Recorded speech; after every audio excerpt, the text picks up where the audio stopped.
नमस्कार। नवीन योग में आपका हार्दिक स्वागत है। आज हम अष्टांग योग पर चर्चा करेंगे और अष्टांग योग के तीसरे पादान आसन पर चर्चा करेंगे।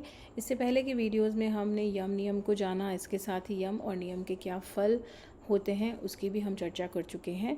तो आइए हम जानते हैं आसन किसे कहते हैं। तो महर्षि पतंजलि ने अपने साधन पाद में आसन का सूत्र दिया है, स्थिर सुखम आसनम, अर्थात स्थिरतापूर्वक सुखपूर्वक जिस अवस्था में लंबे समय तक रहा जा सके उसे आसन कहा जाता है। मतलब शरीर की एक स्थिति विशेष जिसमें शरीर हिले डुले ना, एक स्थिर हो और उस अवस्था में सुख उसको प्राप्त हो, आनंद उसको प्राप्त हो और वह इस अवस्था को लंबी देर तक प्राप्त कर सके, उस अवस्था को ही आसन कहा है।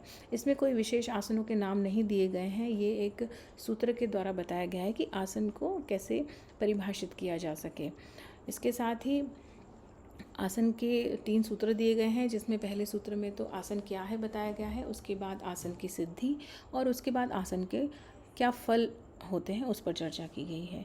चलिए जानते हैं आसन की सिद्धि के लिए कौन सा सूत्र है कि प्रयत्न शैथिल्य अनंत समापतिभ्याम, अर्थात आसन करते समय शारीरिक गतिविधियां या चेष्टा अर्थात जो प्रयास हम करते हैं उसको शिथिल करना या रोक देना और अनंत में ध्यान लगाना। अनंत अर्थात परमात्मा में हमको ध्यान लगाना है और इस तरह से जब हम करते हैं तब हमारा जो आसन है वह सिद्ध होने लगता है। जब नियमित हम आसन का अभ्यास करते हैं और प्रयत्न को जिसमें कोई स्थान नहीं है, एक एफर्टलेसनेस की स्टेट रहती है और जब हमारा जो ध्यान है, हमारा जो फोकसिंग है, जब हम फोकस करते हैं इनफाइनाइट में, अनंत में, तब धीरे धीरे आसन सिद्ध होने लगता है। और जब यह आसन सिद्ध होने लगता है, लेकिन इसमें नियमितता बहुत ज़रूरी है, रेगुलरिटी बहुत ज़रूरी है, तब हमारे जो प्रयत्न हैं वो शिथिल होने लगते हैं और हमारा ध्यान अनंत में स्थापित होने लगता है।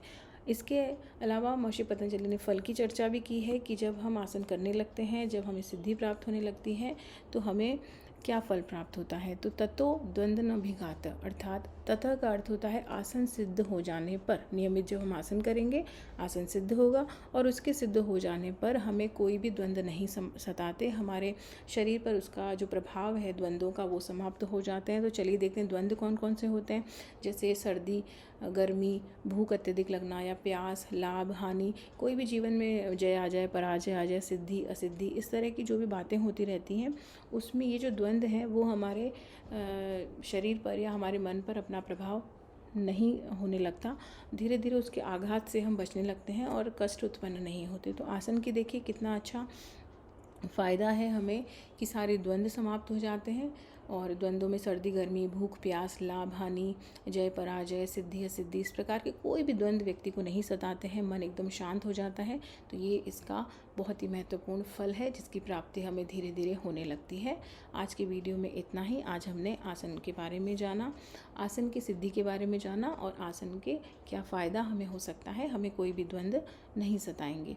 इस प्रकार अगले वीडियो में हम अष्टांग योग के अगले पादान पर चलेंगे। तब तक के लिए धन्यवाद।